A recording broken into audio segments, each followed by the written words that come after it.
Well, hello, everybody, and welcome to episode 2 of Your 911 Future. My name is Jeremy DeMar, your host of this podcasting series, and I am super excited to have 3 very dear, longtime friends of mine, fellow 911 professionals.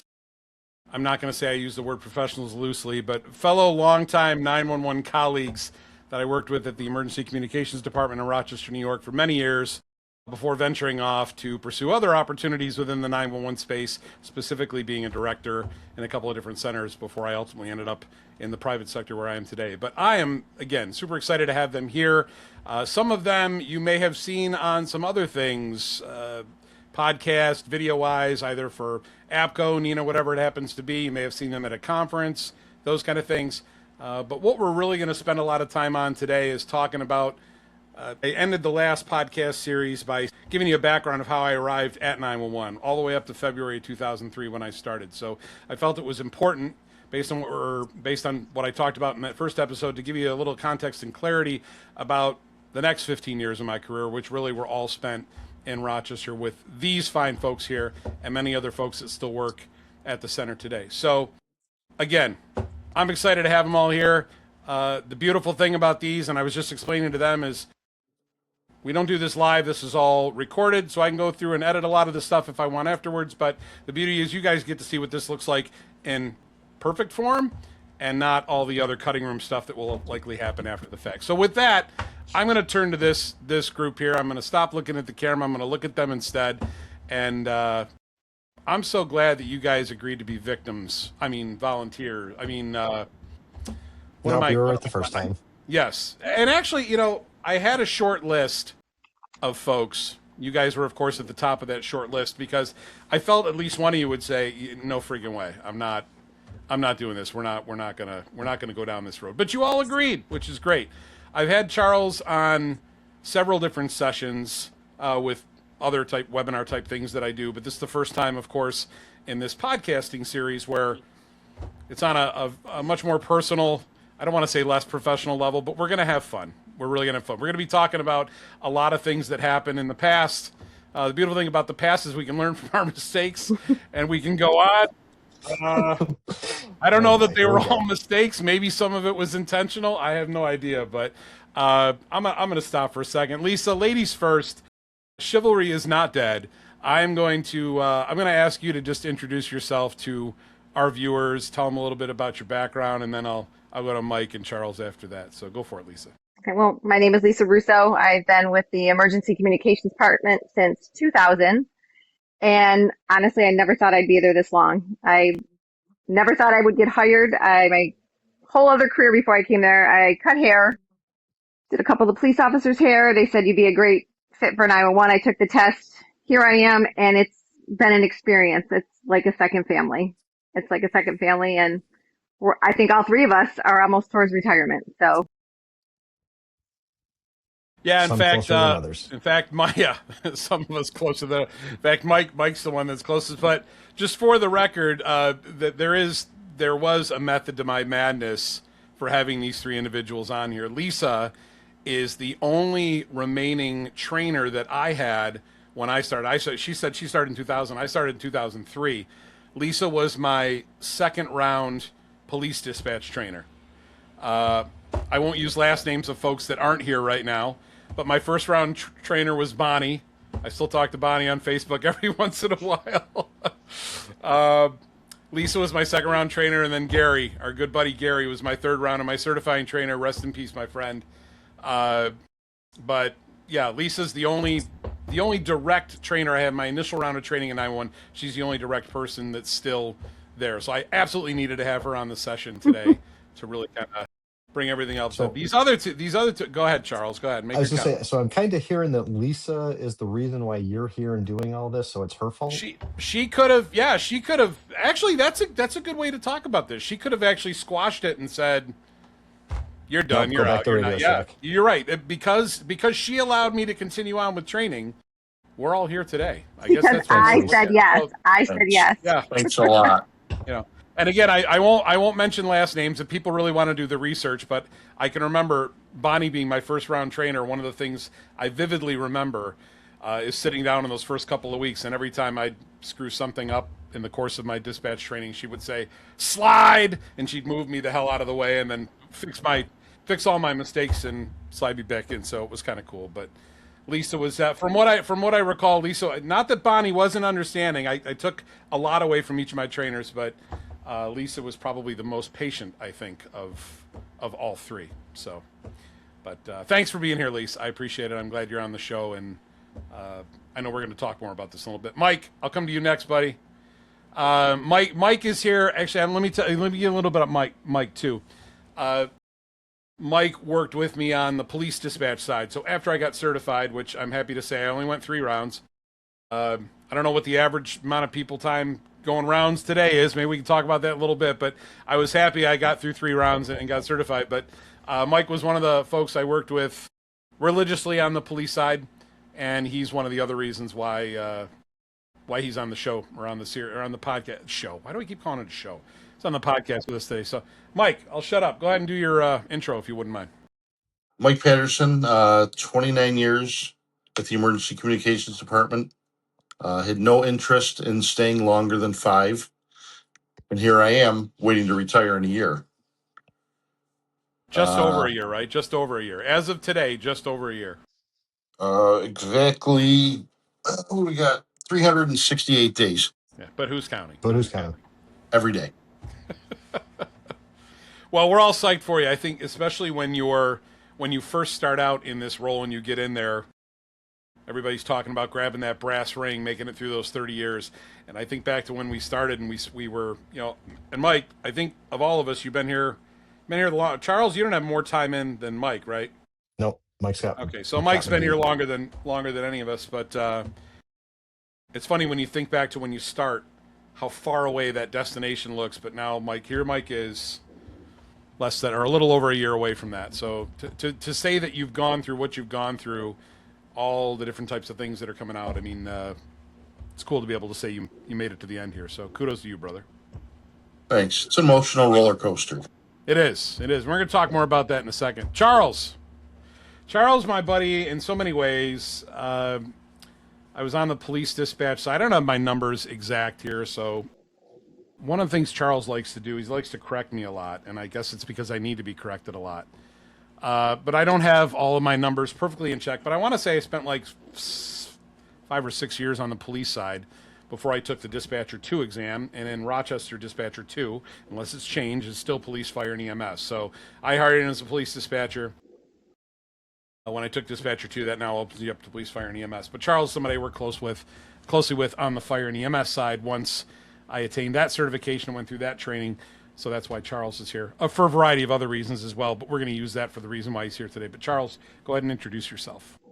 Fantastic. Thanks, Jeremy. Charles Vitale, 27 years with the Emergency Communications Department. Unlike Mike, I've got 2.5 years before I can go and about 8 years before I should go. And that countdown is indeed on my phone as well, but who's counting? Probably important. Oh, sorry. Go ahead. I thought you were ending there. No, go for it. I was going to say probably important to point out that both of you, both Mike and Charles, while I start out with Mike on the police side and Charles on the fire dispatch side, both of them are now supervisors, correct? Yep.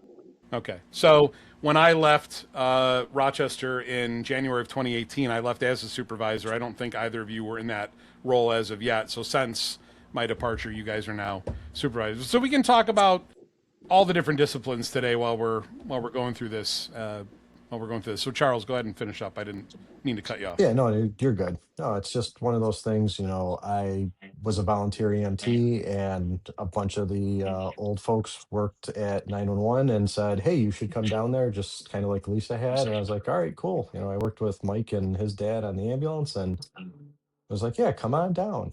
Some days I absolutely appreciate him for that. Other days I'd like to run him over in the parking lot. But here we are now, and it's been one heck of a ride. There's no doubt about that.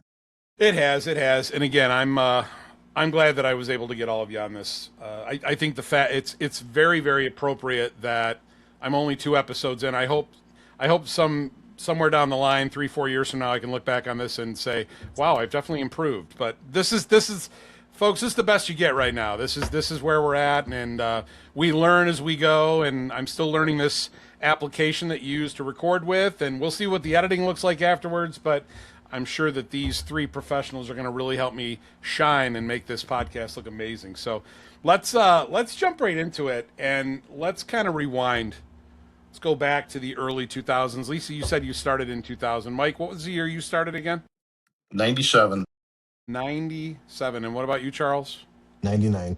99. Okay, so I was definitely the late arriver to this motley crew, this party that we have here. But if you guys had to think back to when you started, and I say that this is unscripted, folks, but I did send each of these three folks a listing of all the things we were going to cover today. I'm trying to do a lot of it unscripted, but so when you see me glancing off the screen, that's what I'm looking at. But if you guys had to think back to when you started, what was the thing that really got you to come into working for 911? Lisa, you want to go first?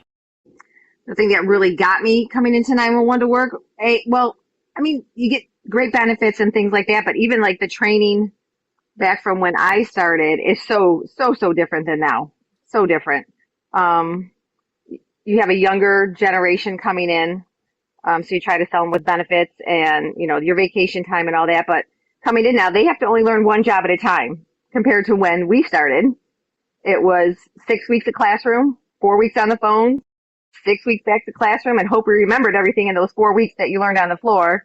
And then you had to do the dispatching job. Now they're certifying as a telecommunicator, so they're learning one job, hopefully getting that under their belt before they're going back into class. So today, everybody is going to be certified as a telecommunicator first before, okay. Because, yeah, you're right. When we were doing it, it was, if you were there as a dispatcher, you got, what'd you say? You got 1 month. I think that's what we got. In some case, it wasn't even a month, and then we went right back into, we had 1 month on the floor, then we went back into dispatch training. Mm-hmm. Is that what I'm recalling? Yeah. Right? Okay. Yep. But now everybody's coming out, and how much time are they spending on phones? Well, they get an average of 3 months, sometimes 4 before they're certified. I mean, they're getting certified before they even go back into class. So you're hired as a dispatcher. You come in, you go through the regular regimen of training. You go out on the floor, though, for a full cycle till you are certified as a telecommunicator, a call taker. Then you're going back in to start your training after that. That has got to be a training nightmare for whoever's responsible for training the police dispatchers or whatever discipline you're, fire and EMS or police. How do you guys work that with scheduling? And Charles, I don't know what role you or Mike have relative to that anymore. I'm sure you guys have separate trainers now that are working in that space, but how are they coordinating schedules for that? Mike, Charles doesn't want to say it. How are you guys coordinating schedules as supervisors? I mean, because now it's a nightmare. Yeah. Okay. Everybody trains. It doesn't matter what your title is, you're training. On phones, you have dispatchers training telecommunicators, training telecommunicators, new telecommunicators training new telecommunicators. Everybody's training, with the exception of supervisors. So would you say you said, Lisa, I think you mentioned it's still 3 rounds. That's the goal? That's to the try goal. to get people certified on phones? 3 rounds? That's the goal. Okay. I mean, some get certified sooner than that, or sometimes I feel like some should go another round, but they're getting certified, basically in 3 rounds. Okay. So somebody that's starting new, if they applied to come work at ECD, somebody that's starting new can expect that. So the training cycle is still going to be just as long, maybe if not longer than it was before, because I remember when I was there, it was like, 9 to 10 months before you'd gotten through all of the training and then you were certified. And that was assuming you stayed on the schedule they were on at that particular point, but it could conceivably be longer for somebody before they're actually working independently. Is that the case in this new situation? Okay. Yes and no. Okay. Yes and no, because you're getting certified as a telecommunicator, so you're going to work on your own for a while. And then once they have class, you'll go back to class. Okay. So you're kind of getting a little bit of proficiency prior to getting sent back to class and learning something new. Okay. Yeah, and that's the nice thing is, I mean, we all griped about that when we got certified, is like, you expect us to learn how to take 911 calls, the foundation of everything, and then go and learn how to be a dispatcher and then come back and hope you still remember how to take a phone call. Right. Yeah. But the other thing is now probation's 18 I was months gonna say instead of 12. probation's longer. Oh, okay. So there have been a few changes. Yes. Well, I've only been gone 8 years. I wouldn't expect things to stay perfectly the same as they were at that point. But Lisa, when you started talking about, we started talking about when we first came in and how the training has changed. Clearly, you've all articulated the way some of those things have changed. I'm sure that the technology has changed Yeah, dramatically yeah, as well. yeah. I remember vividly we had this thing called a crisscross, which was this big. Now I'm really dating myself a little bit. Was this big thick book full of numbers? I hope they finally threw those things away. But we had Yes. this big They're book full of gone. numbers, but we didn't even really have access. I mean, when I started, if I recall correctly, we didn't have access to like Google. There was none of that. We didn't really Mm-mm. have internet Mm-mm. access, I think we so had everything leaders was back then very. too. We had We had leaders, right? what? Yes, we Leaders. did. Hmm. I don't ever remember messing with that though. Not specifically. Well, And that's you because you're guys old and aren't can't using that remember anymore. anything. Huh? That's because you're old and can't remember anything. Well, that could be too. I don't. I do not remember working with that specific application. But uh, how has the evolution of technology changed what's going on? I mean, again, we can't really compare it, right? That was 23 years ago, 24 years ago, whatever it happens to be. But when you look at how technology has evolved within the 911 space, when you guys are training folks, and Mike and Charles, I realize you guys aren't doing as much on the supervisory side, but Lisa, I'm sure you're still training folks. I can run the old CAD Is like that no tomorrow. You can put that yeah? old CAD back in Is front of that, me. I can run it like no tomorrow. The new CAD, I feel like the younger generation is, I mean, they spend how much time on their phones and their tablets. I feel like they can maneuver the new CAD system better than I can. And I'm always learning something from someone that I train. I mean, I learn something new every day because I don't know. I mean, it's all Windows based, and yeah. the old CAD was very cut and dry. Now you could do so many things so many different ways now. And tell you, Charles is a wealth of knowledge when it comes to that. That's There's a shock. There's a shock. In fact, really quick story. I remember coming back, and I tell this one about Charles quite a bit. I remember coming back from grad school, and I had learned about this new application, which it's not new anymore. This new application called Waze. You guys ever heard of Waze? I learned about this new application called Waze, this new GPS tool, and I remember coming back all like giddy, right? Basically telling Charles, "Hey, I got He this new was. tool. Wait, is it?" He's like, "Yeah, I've been using that for like 6 months." I'm like, "Could you share? Could you maybe tell me about it?" I mean, here I was thinking I was going to come back and surprise him with something that he hadn't been. Oh yeah, I've been using that for a long time. Of course you have. So, no shock, Lisa, that you said Charles is still the resident technical person. Has that technology, in your opinion, though? I mean, I know you say that a lot of these younger folks that are coming in far more tech savvy. I think that's the expectation that a lot of one leaders have, is that this younger generation that I certainly didn't coin the phrase, but a lot of people call them the iPad generation, right? The minute they were born, they had a tablet in their hand. They've been working with these things all the time. Not necessarily a slam dunk when it comes to being able to do the job, though, right? I mean, you may be really good at the technology, but how important is understanding the basic fundamental aspects of working with CAD, working with call handling, working with mapping? I mean, maybe you've got a little bit of a leg up because you've got that technical background and you grew up with it, but that's not everything, right? No, Agreed? Not agreed? agreed, agreed, agreed. again. Yeah, I mean, to that point, I remember when I first started training at work, I had to teach people like, how to use the Alt command, like Alt Tab, Alt F to bring up the file menu, how to Uh huh. use a mouse, that kind of thing. And then when I finished my career as an instructor there, I had to teach them how to use a landline phone because nobody's used one. There's not one in the house anymore. There's no cord in the kitchen that could reach the dining room. It was, nope, you have to do this, you have to do that, you have to push this to put them on hold, transfer calls, like all that stuff, because it was foreign to them Hmm. because they've never used one because you don't have to. Well, you could probably ask most of these kids how many of them have actually used a touch-tone phone. They probably don't even know what that term is. I No. mean, a lot of folks. I'm not picking on the younger generation. I mean, No, we not were at there. all. We were there once at one point too, folks. I'm just letting you know. I mean, it's all of us were the young folks, and here we are now talking about it. Every time I do this, my wife, it's like, it just makes you sound old every time you talk like this. As well, I got news for you. I'm old. I'm old. This is where I'm at. All right. So one of the other things that comes up every time we talk about new folks in the 911 space is, and I hate to say it this way, but the ones that make it and the ones that don't. And I can remember when I started, again, the names will be held back to protect. I don't know if they were innocent, but I remember on day one of our training in class. You guys all know who I'm talking about, but I'm not going to mention the name. Remember day one of class, a person coming in and saying they were doing the classic, like the classic Full Metal Jacket thing. I'm not, I'm not going to acknowledge what you're doing, Mike. I'm just going to kind of move on. It was not that person though. But classic Full Metal Jacket. Take a look at the person on your left and a person on your right. There's a good chance one of you is not going to make it through training or some stuff like that. It was not. It was not a motivational speech by any means, and that's why, as I start to look now at where the 911 community is, and of course today we're talking about Rochester, right? But this is 911 across the country. This is how it works. I love the fact that we've done things to make that as an industry, as a profession, we've done things to make things better for the folks that are starting out in it today. Because I think when we look back, I'm sure you guys would agree to some extent, when you look back, we were really part of that suck it up buttercup generation, right? It was if you had a bad call, we'd get time off the floor.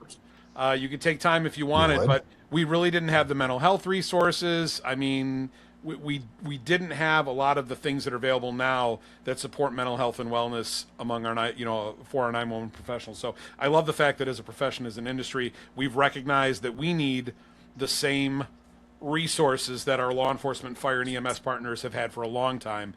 911 being kind of in the shadows, behind closed doors, we didn't always get that. But good to see that we're getting that now. But when you take a look now, and we talked earlier about the way technology's changed things a little bit, as far as the hiring process is concerned, the folks that come in, and again, we're not going to mention any names, but the folks that come in, at one point you could tell, and I remember when I was training somebody else, in some cases you knew when that person sat down, even on day one, you're like, probably not a good likelihood that this person's going to make it. And I hate to say that we could figure that out just by having a quick conversation with somebody, but I think there was a level of engagement you looked for. There was how interested are they? How much are they, how often are they listening? Are they taking recommendations that we're giving and immediately applying it to what they're doing in their work? But when the three of you think about what makes somebody successful in the role today, especially somebody that maybe is on the outside looking in thinking they want to come do this,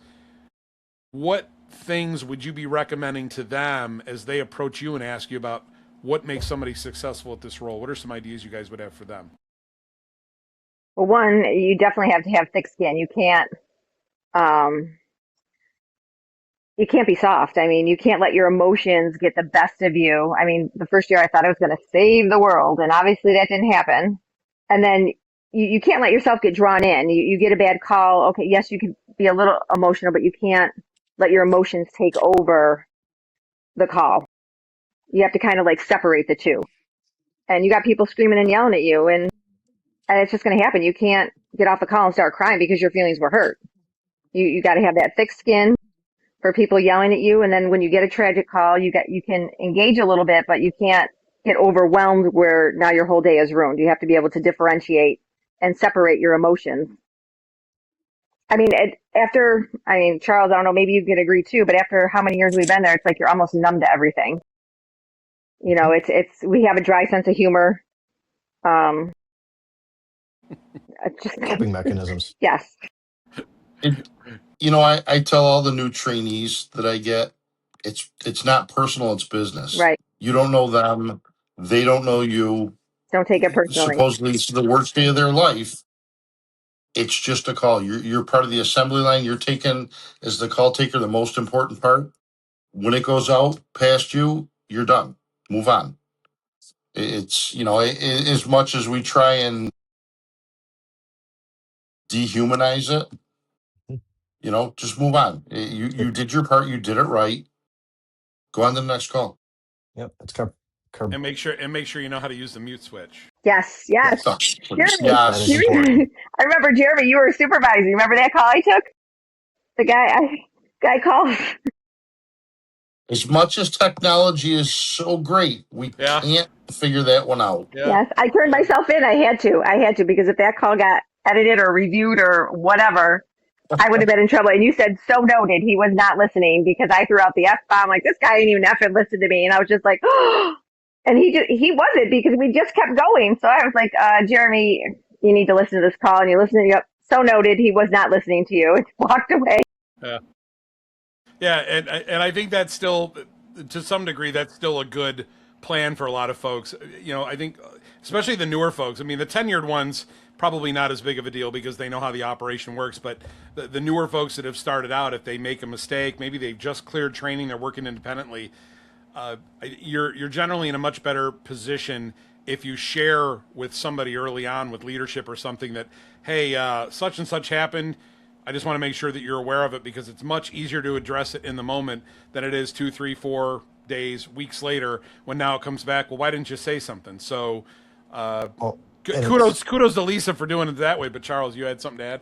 yeah, it's funny you mentioned that because that's also a change in the idea of how we run the operation as well now, where it's more just handle it at our level, at the supervisor level. So if somebody turns themselves in, you give them what we call a mentoring. It's done, it's over, and that's it. So even if an agency calls a complaint afterwards or whatever, it's already been handled. And it's very much just deal with it in the moment, not let the process run out and then, 2, 3, 4 weeks later, you get your discipline type of thing. So it's definitely a welcome change, even in that aspect over time. And I think another big piece of that too was the ownership piece. I know one of the things that I always tried to instill in the folks that I was training was, look, if you make a mistake, if you acknowledge, first of all, you have to understand that something actually happened. Because a lot of, there are folks that have made mistakes doing what they're doing. They didn't even know they made a mistake. But if you acknowledge that you made a mistake, it rises the level of something that you feel really needs to be addressed, or somebody needs to be made aware of it. Make somebody aware of it. And here's the other thing: own up to it. Mm-hmm. Because I can't tell you how many times you hear stories about folks, they go into the office. And again, for those of you watching this that aren't maybe currently working in the space but are thinking about doing it, this is public safety, right? This is not something that is taken lightly. I mean, the decisions that you make, either when you're taking a 911 call or when you're dispatching field-based responders to an incident, every single decision you make is going to have some end result, right? Something that you're doing is going to have an impact on what that ultimate response looks like. So, but the folks, I think back to some of the folks that just didn't want to own it. And fortunately, it didn't happen that often. But some of these folks, you'd play the tape for them, they'd listen to it, you'd be like, "Here's what happened. Here's what happened. Here, yeah, no, what wasn't me." And I'm like, I think that's That's right. You were the one logged in. You're the one signed on. You're the yeah, one that sent the yeah. And chat. it's and you try to tell people that it's like everything's recorded. Everything's recorded. Everything you say. I said that's why the mute switch becomes your best friend in a lot of circumstances. You really have to really get creative with how you're clicking that thing in, and make sure you've got it muted at the time that you want to say it. But not that we're condoning barking nastiness across the floor, but sometimes you need to We're human. you need you need to blow Got off to some vent. steam, Right. right? You need to blow off some steam, and when you're dealing with, on average, 4,000 calls a day. I'm sure that I'm guessing that's still the volume. I don't think our volume's probably changed at all there. It's probably gotten busier, if anything. But when you're dealing with that level of volume on a regular basis, you're going to need to have. You don't always have time in between to decompress, and a lot of times you can't simply get up and just walk off the floor. So, Lisa, you talked about being thick-skinned, right? Being Yes. able to kind of. Are you seeing that some of the folks, when we look at, I think we all fall into the Gen X category. The only one that maybe not is Charles, but Charles, you're still Gen I'm X, Gen aren't you? X. Still there? Okay. So we're all in that Gen X category, which, I'll just put it out there, best generation out there. But in any event, Hey, we you're finally were, right for once. we we grew up with that, pick yourself up, dust yourself off mentality. It was just the way we were brought up. I know that recruitment and retention continues to be the single biggest challenge facing 911 across the country right now, not just in our centers. And I've heard things have improved a little bit in Rochester, it sounds like, which is good. You've got some more folks there. But with that being such a big challenge right now, have you had to alter the ways in which you're training newer folks, the younger folks that are coming in? Have you had to alter your style, or have you stuck pretty? Are you pretty stuck with how you've been doing it for years? No, you have to alter it. I feel like the people coming in, I'm just going to say it, their feelings get hurt easily.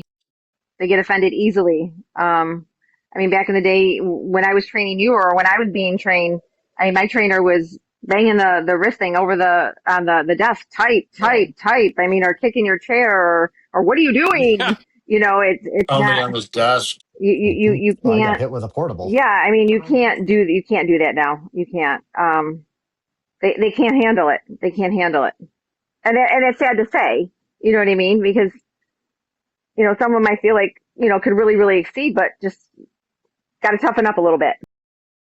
You just reminded me, and I'm relatively certain. I know I had three police dispatch trainers, but I'm relatively certain this was you. I don't think my first round trainer actually showed me the call logger, the recorder at all. I think I got the second round. You showed it to me, and I remember right after you showed me how to get into it and do a playback. I don't think you hit me over the head with. It might have been one of those wrist rests. We had those wrist rests. I don't know if you guys still have them, but we had these flimsy little wrist rests, and I remember getting smacked every once. So I'm not going to blame Lisa for that, but I remember I seem to recall having a conversation with you where you're talking about the call log, and you're like, "This is how you do a playback. If you miss a broadcast, you can go back and listen to it." I remember reaching for it to try it out. You're like, "If you ever use that, I'm going to hit you over the head with something," or you said something like that. I'm like, "Well." I'm like, what the hell? What the hell did you tell me? Well, I want you to know it's there, but you're never going to use it. And of course, at the time, you didn't. I didn't understand it. Because I'm like, well, first of all, you've got a tool here. You don't want me to use it, but you told me about it. Of course, now I get it because especially where we were when you had all these calls coming in, by the time you get in and hit playback, there's been three more broadcasts that have happened. Now you're Right. now you're even deeper hole. So it's funny the things that we remember, the things that stick with us. That was one thing I remember from when you were training me. Uh, the other one, I can't remember who it was, but it was some of our colleagues at the time, many of whom I don't think even work there anymore, but they used to write stuff down like Yes. crazy. Yes. But yeah, Charles, you always had to have your yellow pad and your yeah, pen. Yep. yeah, Yep. those little junk cards those junk Yep. cards, and I remember it might have even been Charles or Mike was basically saying, if you need to write something down, put it into one of your, and of course we don't have that CAD platform anymore, but put it in one of your 10, we had 10 down windows that you could flip through. They're like, if you got to write something down, put it there and keep it because you don't have time to write anything down. Right. It was all about time. So are you having those same, I don't know what the new CAD system is doing for you relative to how we did things back then, but has that new CAD platform made things easier relative to that, or has it I think it. is it just a different dynamic, or what's up with I that? think it depends on how well the person learns. I mean, some you can walk in and some people have a whole array, like 20 yellow cards in front of them with all notes. And I'm thinking to myself, how are you reading all these notes when you're taking a call? Or like, I wouldn't have time. But I think it's the way you learn, how someone is eager to learn and how well they retain things. You have your ones that will retain it like no tomorrow, and the other ones that, I mean, they've been certified, I don't even know for how many months. And I was always taught if you had to write something down, it was on a yellow card. As soon as you learned it, you remembered it, get rid of it. You don't need it That up there. was yeah, yeah. And I remember coming out, after finishing training, and every day it seems like and you'd have a stack of those yellow junk cards that you had all these little notes written on, and then at some point you got to a point where you were throwing away the last one, and you're like, I got it. I mean, you didn't have it all the way, but at least you didn't have to go back and reference those notes. You knew where to find that information. But I would like to think that the technology that's out there now has given folks the ability to maybe take notes in a less analog, more digital way. Hmm. Is that See, Charles? Is that what you're seeing, or Lisa? Go ahead. some people keep like the Word, the blank note on Word, and they just use that as their when they're training or whatever, and just write it out on there, and that's it Yep. instead of a junk card. Okay. Yeah, and I've seen people, there's some younger folks that have that host of the junk card sitting on their desk with all their notes. Some of them have done the digital thing. And one thing that one of our former fire dispatchers actually came up with that I suggest to all my trainees now is get a photo book with 4x6 index cards. So that way, instead of having like pages and pages and pages, and once something changes, you have to throw that out, is you take the one card out, make your change, put the card back in, and there you go. That's actually a great Hmm. idea. I It see a was one of lot those of ones I that. was like, that's cool. Yep. I see a lot of that. And I really, the first time I saw it, I was like, what are we What doing are you doing? here? And then it was explained to me they have little tabs on the side based Hmm. on types of calls and things. And it's almost, some have it on a vertical like flip. And I think it's the greatest thing in the world. Hmm. But with Well, and that that's said, they keep them around a lot longer than they should. Mhm. Yeah. Agreed. Well, and It that's the other seems to be a thing. lot of crutches. So one thing just for Jeremy and anybody that's watching this is we are a large center. So we do 82, 84, 86 agencies, 13 police, 56 fire and EMS, animal control, this, that. So, I mean, there's a lot of information to retain and be able to deal with in that short time frame. And like Jeremy said, 3 to 4,000 calls a day, a couple, few hundred per shift per call taker, that's a lot of stuff to go through. Mm-hmm. But I'm a Yeah. big advocate of memorize what you need to memorize and know where to find the rest of it. And if you don't know where it is, Yeah. ask. I mean, there's always Yeah, someone around you Absolutely. that would know. Mhm. And we have, 3 dedicated supervisors per shift that if you have a question, one of them will come down and help you out and guide you in the right path. Yeah, I love that. And again, I rarely, if ever, had issues getting, first of all, you always generally, at least in my experience, you always ask somebody within your peer group in the particular pod that you were in.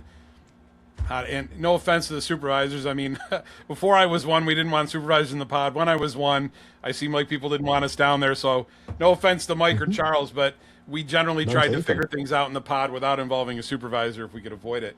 But to that But point, though, yeah. and that's a great idea because I know Mike does the same thing that we do on the afternoon shift is we'll put people next to each other that like to sit next to each other and they'll answer each other's questions. I love walking by and hearing them bounce stuff off each other like, oh, well, what do you think about this? What do you think about that? One of the things I love telling trainees is the best thing you do is the right thing. Next best thing you do is the wrong thing. The worst thing you can do is nothing. Make a decision and stick with it. Why'd you do that? Oh, because I thought this and this. Okay, cool. I can correct, incorrect thought. I can't correct that. We all know the ones that'll sit behind the keyboard and just and freeze. Yeah. You got to do something. Mhm. Yeah. And you still have those go-to people that have been there for a while, which I think you guys all Without a fall doubt. into that category now. I remember when it wasn't us, it was somebody else, but those people that have been there for a long time that we start talking about, hey, do you know about this or what's the policy with it, whatever it happens to be. And it's those folks that have been doing the job for a long, long time that are it, I know a lot of times, especially when I went over to the fireside, the saying that we had, by the way, was, and I don't know if this is still the case, but on the police side, you got paid for what you do. On the fire side, you got paid for what you know. Still I don't know if holds that's true. still the adage, Yep. but Yep. I remember I always took some degree of comfort walking in, and you'd look at that schedule walking, and you're like, oh good, this person's here, or oh good, this person's here, because you knew you had a go-to person if something happened, and that's what I would say, as we're starting to talk to the folks out there that are considering a job in emergency communications, not just in Rochester but anywhere in the country. Uh, you want to go in, obviously you want to be a sponge, you want to absorb a lot of this information from your trainers when you're in there, but you also want to identify early on who are the go-to people for when it's hitting the fan, right? When you really Mhm. need somebody that you can rely on and go to, because let's be honest, supervisors, especially if things are going berserk, they may not be available. So you Mhm. really have to be able to work collectively, collaboratively. That team environment that they talk about is everything. And I like to think. In fact, I was on, where was I? I was on a webinar or something earlier, and we were talking about this. I said I think the supervisors at the time when I was working in the pod, the supervisors at the time always liked it when we had events going on because we couldn't get into trouble and get into mischief because we were all doing our jobs and getting things done. It wasn't until we had downtime. I won't say the Q word, but it wasn't until we had downtime that we would pull the Monopoly board out, right, Charles, and start playing board Mhm. games and really get crazy with stuff. So, but Just remember, I uh, still know where you live. yeah, yeah, the things that we remember. But yeah, you think about the how well we did when we worked in times of adversity, when things were just we were getting crushed. Maybe you had a big accident.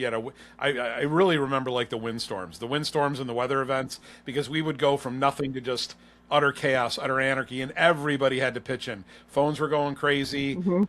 wires, all these kinds of things. So it was just crazy thinking about it. I do miss it. I have people ask me, they're like, "Do you miss it?" I miss. What I love to tell people is I miss the people. I don't miss the politics. I don't miss politics at all. And I haven't really talked too much about my director role. I may do that in another session at some point. This is really focusing on my time with Rochester, but that's the one thing I think foolishly I left being a supervisor to become a director of two different centers, thinking that I was not going to be involved in politics, and nothing could be further from the truth. I was Well, it sounds like you were trying to do what Lisa report to said. a high level person, you're in the politics. You're in the politics. You're trying So, to change the world. well, yeah, one center at a time, right? One center at a time. No regrets though. No regrets. Everything that I did, including having Lisa train me, is what led me. She could have switched this whole thing out. She could have put the kibosh in this whole thing. But here I am. So one of the other things I want to address with all of you, and again, this is not just for Rochester. I have certainly spoken to folks about how I moved up. I mentioned it early on in the session today, but when you guys get approached by folks that have been there for a little while, I mean, maybe you get some really ambitious folks that come in and they want to set the world on fire. They want to come in and they want to move up through the ranks as quickly as possible. In some cases, you probably have to slow them down a little bit and say maybe you should master this first one before you start worrying about the other ones. But can you guys talk a little bit about what the promotional process looks like at ECD today? If I'm coming in, can I still come in as either a police dispatcher and or a fire an EMS dispatcher? At one point, it was only police that you could start on, and fire EMS was kind of its own separate thing. But how is that working? And if somebody wants to make their way over to that dispatcher 2 role or ultimately supervisor, I'd love to hear what you guys think about how that process is working now. Well, I got hired as a police dispatcher, and I'm still at the same. So Oh, there. you know what, I could dispatch like the back of my hand, and to me that's my comfort. That's my comfort. I don't like change. Maybe if I had a lot more time on the job left to go, I would go over to the other side, but I'm comfortable where I am. I'm at my comfort level. All right, so if you're comfortable talking about it, let's make it a little bit more personal, because I seem to recall, I could be wrong, it's been a little while, but I seem to recall at one point maybe you put your hat in the ring for dispatcher 2s. You did some sit-alongs over on the fire and EMS side, right? If I recall I did. When I took the dispatcher 2 test, I was pregnant for Cal. Cal's now 21. So, I think I was number 3 on the list, and they offered it to me, right? And you were allowed to pass it up once. So I was like, listen, I'm pregnant. I don't want to change all 3 shifts, because that was one of the requirements. After I had Cal, he was still an infant, maybe 6-7 months old. They offered it to me again. I was just like, now I got a home with an infant. Now I'm going to be training on all 3 shifts. So I just took my hat out of it at that time. Sometimes do I regret it? Yep, I do. Because maybe I could be where Charles and Mike is right now. But on the flip side, I'm comfortable where I am. And if someone was asking me to go over there now, I'm just too close to be done. And learning, I'll be honest, learning the new CAD system was very hard for me. I was used to doing one thing at a time. Now I'm comfortable where I can click around and do multiple things. So for me, yes, I had my name in the ring, but at that time it just wasn't a good time for me. And now, like I said, I'm very comfortable where I am. Okay, good. Had you thought, now years after Cal, of course, had you ever given any consideration to trying it out again? Because obviously there was some time between now and that. Were there other times that you had thought, all right, I'm gonna give it another try, or had you decided after that you weren't going down that road anymore? I just I was on days. You didn't know if you were going to go back to the position that you came from, or the spot that you came from, your day position, and I was just like, I'm on days. It's okay. Maybe you should explain to the group too, because some people might hear you say, well, she's on days. What does that have to do with that? But why is that something that altered your decision? Well, back when I got hired, it's different now. It took me 12 years to get to a day spot. That's just how it was. It's a day shift now, because when I got hired, what we called old timers have all retired. So we're on there, and now, some of us are starting to retire. We kind of go down the list how many people that we're going to lose within the next 10 years. And you have people that they're on days that's been there a year. So now the cycle's going to flip now when our age group leaves, it's going to be that whole thing all over again. It's going to be, you're not going to be on CJ for 12 years. So the cycle's Yeah. just going to repeat itself. But if somebody wanted to come in and start in, for example, a police dispatch role like you started in, they could come in and work their entire 30-year career doing that. They don't necessarily have to move up. They could stay in that role. I think the other thing that I really want to instill in folks that are watching that, though, is that this profession, I think the three of you know this better than anybody, this profession needs effective leadership. It absolutely does. So even though you're, like Lisa's mentioned, she's very comfortable in this role now, and I agree, you've got so much time on, the amount of time you have between now and when you can collect that brass ring, right, and that pension is probably it's not enough to really justify making a change at this point in your particular circumstance. But those folks that want to come in and really just kind of be the movers and shakers, those opportunities are there. And that's the other thing I want to do is I want to encourage folks to say, look, yeah, we want you to be good at your job. We want you to be very knowledgeable in what you're doing. We want you to know the ins and outs of what's going on. But we also want you to consider somewhere down the line maybe moving up into some of these other roles, because the roles that Mike and Charles find them. I mean, Charles, by the way, I will share this with you. Charles, for the longest time, even when I was a supervisor, he could have been a supervisor before me. And I remember having conversations with him. I'm like, dude, what are you waiting? He's like, I'm just not, I'm not ready to. So this job, and again, Rochester's not unique in this. You go around to centers across the country, there's some folks that do an exceptional job. Many 911 professionals do an exceptional job every single day. But there's some folks that come in, they want to do their job, and they leave. And that's it. And there's somebody I can think of in the back of my head that I worked with for a long time, worked on the police side and the fire side. He was always very good at staying out of the drama, the politics, came in, did his time, and left. And I always, to some degree, I admired him, because I'm like, I don't know how you separate yourself from all the other stuff that's going on, but you've figured out a way to navigate these waters and not drive yourself nuts in the process. But that's Lisa. I'm glad Lisa shared that story, though, and I want the folks that are watching this to understand why she did that. Mike, I want to come over to you, because I want to say, again, testing my memory here, but I want to say at one point you also did the police dispatch, go sit on the fire EMS side for a little while, and decided it wasn't for you. Or am I incorrect in that? No, you're Okay. right. I did 20 years on the police side, Okay. and then I just got bored one day, and I needed a change. It just got to the point where I didn't have to think about it, and I just, even with having to switch shifts, I needed something different. Yeah. Something new. And then I went to the fire side, and that quickly, honestly, did the same thing. The opportunity came up, the supervisor's test came out, and I said, you know what? If I'm going to be here and I'm going to do this, I'm here for the long haul now. I may as well do it and make the best of it. And how long you been a supervisor for? This is 6 years. Wow. Okay. Love it. Charles, how about you? You finally decided to take the plunge. Yeah. So I did my first 7 years as a police dispatcher, and I loved every minute of it. But at one point, I got bored, and I was like, it's routine. It's not a lot's going to happen that's going to pop up that's going to shake me or rattle me. It is what it is. I went over to the fireside because that was my original background. When I first got hired at 911, that's where I thought I was going to be, was the fireside. Mm-hmm. And I started on the police side, and I was like, okay, cool. I like this. This is all right. Fast paced, busy. Get over to the fireside. Did 17-ish some odd years over there, and was like, okay, this is cool. I like it. But at some point, the challenge was gone, because I knew that no matter what popped up on that screen, there was nothing that I wouldn't be able to figure out how to get the initial assignment out for.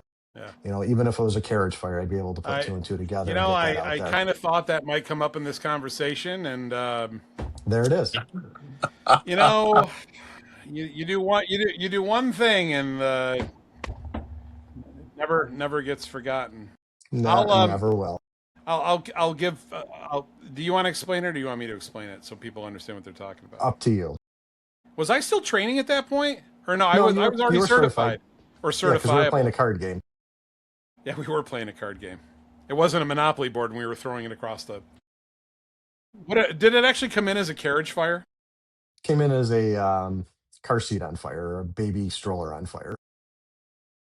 I still say there was an exposure issue. Yeah, there wasn't. So in our center, the basically a recreational fire is a one unit.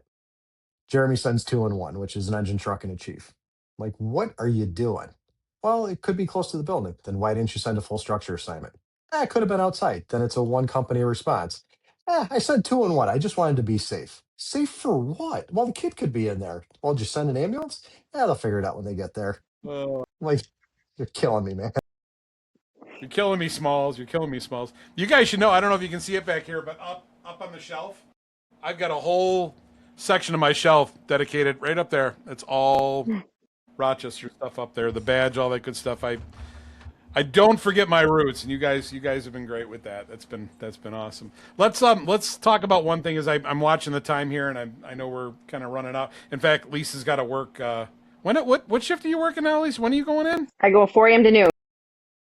Oh yeah, so we gotta get Lisa off here so she can go to bed and get ready for work. So let's kind of wrap this thing up today with, and I feel like I could talk to you guys for hours about this, but let's wrap it up with a little discussion on technology. And the reason I bring this up, we talked about it early on relative to how the role itself has changed, but I think there's a lot of folks out there that are exploring careers in the 911 profession that have heard a variety of different things. Number one, are we still looking at, you guys still have 8 to 10 screens in front of you? How many screens are you guys looking at now?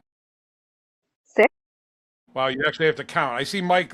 Yeah. Mike's doing the look up in the air. How many? Yep. That's like, I think 6, right? 6. yeah. 6? 6 on the Oh, dispatch that's side. actually better. Well, Okay. I have 4. Okay. Well, I don't mean supervisors. I mean the Yeah. people that actually do Yeah, the we don't work down count. on the floor. Yeah, we have 6. Hey now. Listen. Look at Mike like, oh, I'm offended by that. Yeah. Okay. Whatever. Yeah. Um, Mike so offended, so those on the words don't floor, go either together. dispatch side's what, 6? You said 6 monitors. Okay. So for the folks again that really haven't done a lot of research in that, if you happen to be watching this, wondering what it's like to work in 911. Number one, if you like being on a computer and looking at one screen, you're generally going to have on average 6 to 8 screens in front of you. That's what this job's all about. But when we start to talk about the technical side of things and how that's changed this landscape, when we go back to, I'll go back to when I started, of course, and a lot of this is still in play today. We had our call handling platform. So that's basically, the application that you're using where your 911 calls are going to arrive. You're going to be answering the calls on that call handling platform. Then you have something called CAD, or computer aided dispatch. That's the screen where you're actually going to be documenting the narrative, the location information, cross streets, phone number, name, tell me exactly what happened, all those kind of things. And then you generally have some kind of a mapping tool or something along that line, either an over-the-top application or maybe something integrated into your call handling or CAD platform. But really, those are the 3 tools that you're using on a regular basis. Now, there's a slew of other tools, which I'm sure I'd love to hear you guys talk about. What are some of the newer things that you're using right now that if somebody was going to start today, they could expect that they're going to be using this as part of 911 workflow, as part of doing their job? Anything? So there's next gen 911, which we're using a solution that'll help plot that phone on a address point. So if the caller can't tell you where they are, it also gives background information. If you put your emergency contact in an Android iOS, it'll pop up with that. We're using AI as AI assist. So if you're forgetting to ask a question, it reminds you, hey, you should ask this, or it pops up, hey, did you hear that gunshot in the background that you didn't ask about? Okay. Things like that, and it goes through and reminds you. It even pages the supervisors like, oh, we're TCO2 is taking a bomb threat. Should So probably you look guys are into even that. leveraging, the supervisors are even leveraging AI applications to make you aware of things that are going on the floor. Yes, it, I love it that. pages us with a lot of stuff. Do you two love that? Or is Yes and no. is it information overload? I mean, I would think to some degree it might be Partly. information overload. Sometimes, but for important things like a fire, if there's a fire, somebody shot it, it's a good heads up to, hey, let's listen to this, let's go down and see what's going on. Because the dispatcher is going to be busy, so if they don't notify us right away, it's good pre-alerting for us that there's something else going on. Just an easy heads up. And oftentimes that alert comes to us before they even get the job. Lisa, from your perspective, police dispatch side, how much of that automation do you like?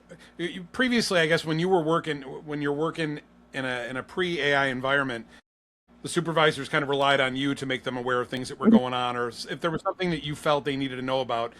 At the time, we used to carry pagers. I don't even know if you guys are carrying pagers anymore. If those have gone. Does anybody even know what a pager is anymore? I was going to say, people are like, "What's You're a dating pager?" yourself. We used to carry pagers, but maybe AI is doing it. But Lisa, what are your thoughts on that relative to how we used to do it? We used to page supervisors to tell them they needed to be aware of something.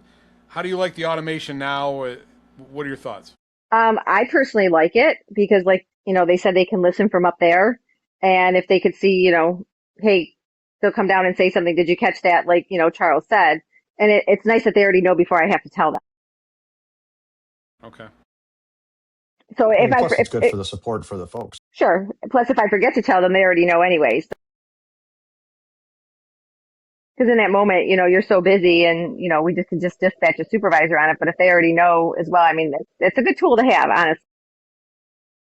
They can pick up a portable and start listening and, they can get someone coming over for a channel. Hey, go set for a channel just in case. And they're like already one step ahead of the game, thinking outside the box before someone even asks for it. Are you guys still demarring the channel? Has that term gone away, or is that still there? I mean, still there. Is it still there? It's still and when there. we mention it, we still have to explain it. Mm-hmm. Buttered bagel. My legacy. Well, no, hold on. I guess there's two levels of Damar, right? There's the bagel. There's level 1 and level 2.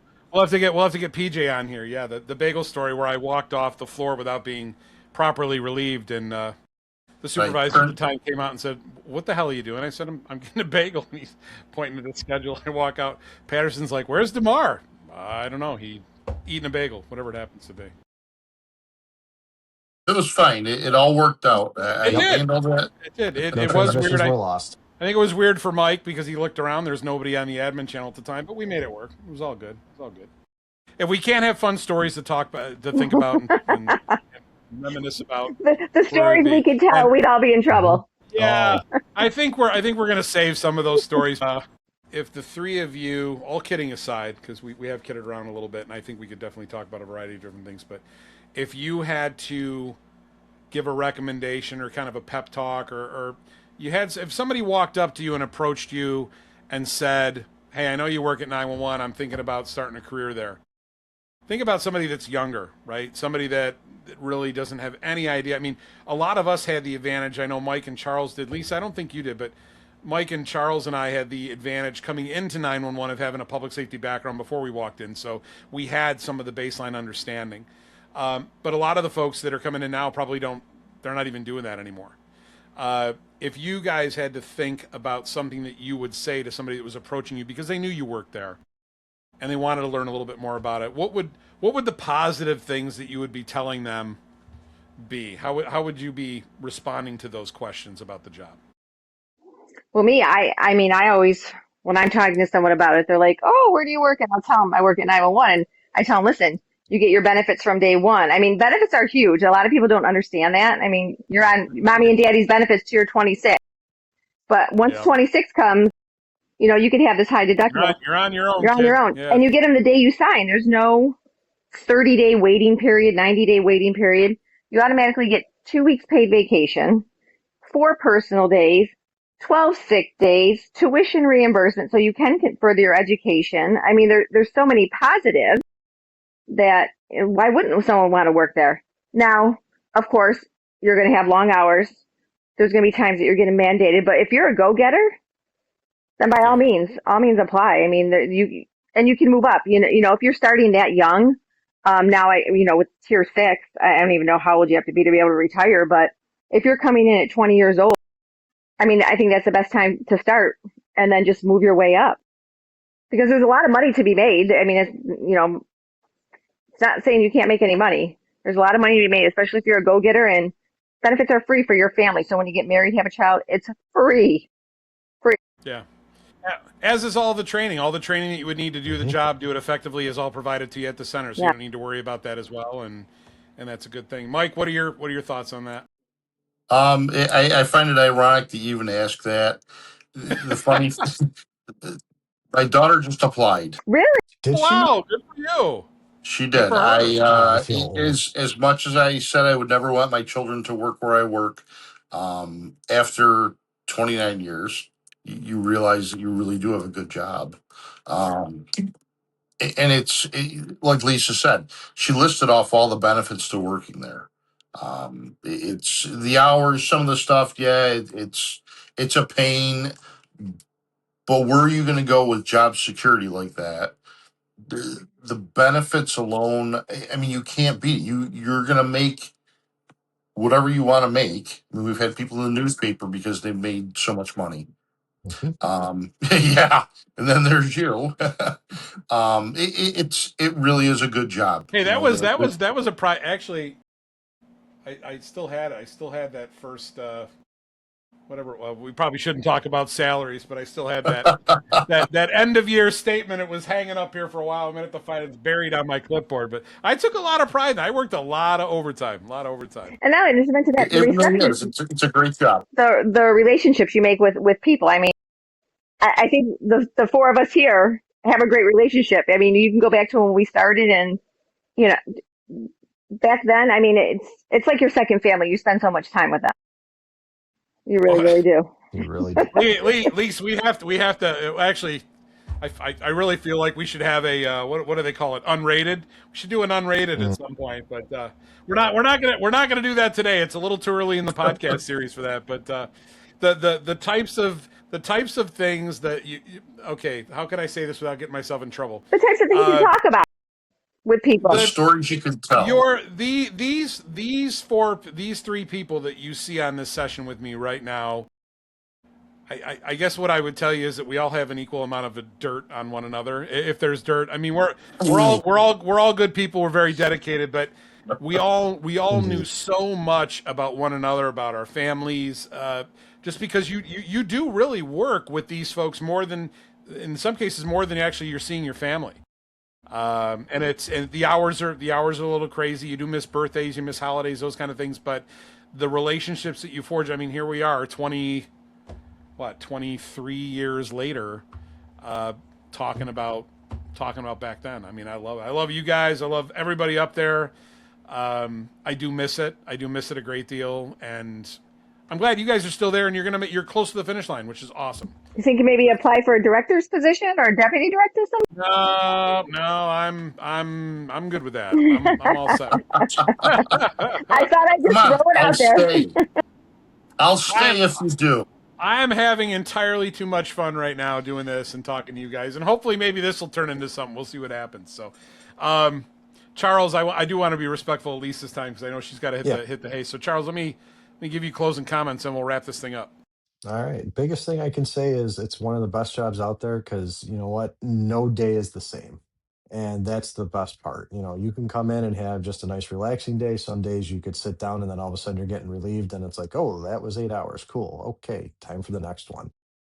But I want to touch back on a comment quick that you made earlier about leadership. And the thing new folks have to remember is that you can absolutely be a leader. There is no title involved in that. That is stepping up, helping your coworkers, your partners out in the pod. That's helping out, answering questions and all that kind of stuff. You know, so that's one of the big things is you can be a leader within the center without having any titles. And that is huge. And one of the most rewarding things when you are that go-to person where everybody goes to you, like, oh, hey, you know, what do I do this? Hey, remind me where to find this, that kind of stuff. But it really is a one of a kind job. And if you can stick with it and keep your nose to the grindstone, it is a lot of fun and you can make I mean, money's not everything, but it doesn't hurt. But the relationships you make and the stuff that you learn and things you can do, like I'm finishing my bachelor's right now for, you know, basically for free on the city's dime. Yeah, we didn't really talk about the tuition thing. And Charles, I think I might drag you back in. I'm sure it won't be kicking and screaming, but I'd like to bring you back in at some point. Maybe talk about the whole tuition reimbursement thing and those kind of Yeah, things. Come on absolutely. over. So the other thing that I want to do is I want to bring somebody that's been with me and knows the three of you, but has been with me since the very beginning. And how appropriate that in this episode 2 of this session, the one who's put up with my shenanigans far longer than any of you have.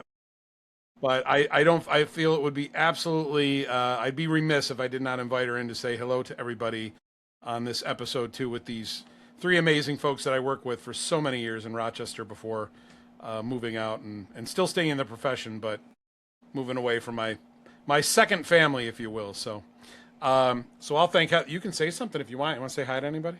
I want to say hello to everyone and thank you so much for appearing tonight and spending your time, your evening, chatting with my husband, who I know has a lot to say all the time.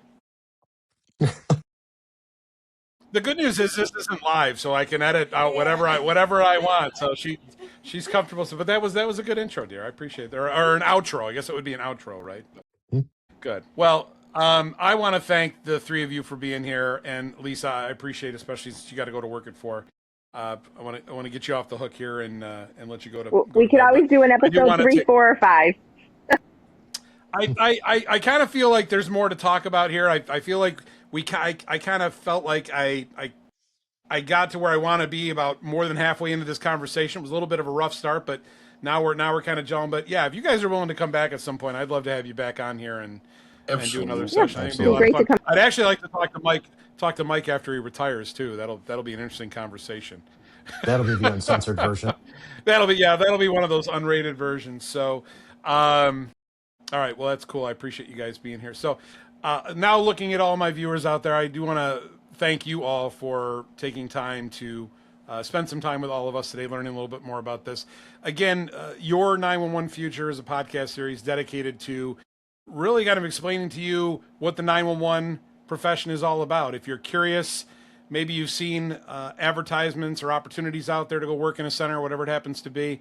I want to be that resource for you to go and get your questions answered. I'm quite certain these 3 individuals right here, if you wanted to talk to them, if you're specifically in Rochester, they'd be a great resource. But each one of these folks has been in the profession for a long time and can certainly share some of the things that you would want to know before maybe going in and filling out that application and starting that out. But they're all wealth of knowledge. I'm happy to help you out. I'm sure they are, as well as some of the other folks that are going to be on here in future sessions as well. But again, thanks for taking the time with me today for episode 2. Episode 3, I'm not sure when it's going to be coming out. I'm already thinking about what that next thing's going to be.